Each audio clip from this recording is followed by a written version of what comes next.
Hi friends, আশা করি সবাই ভালো আছো। আমিও ভালো আছি। আজকে চলে এসেছি রাতের খাবার দাবার নিয়ে। আজকে রাতের খাবার দাবার বলতে রুটি আর আলু ভাজা। তো আমার মেয়ে পরোটা খেতে একদম ভালোবাসে না, আবার লুচি খাবে। মানে নানা মুনির নানা মত, এরকম একটা বিষয়। লুচি খাবে কিন্তু পরোটা একদম খাবে না।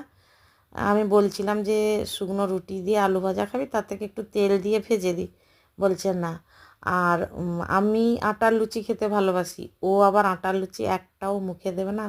লুচি করলে ওকে ময়দার লুচি করে দিতে হবে।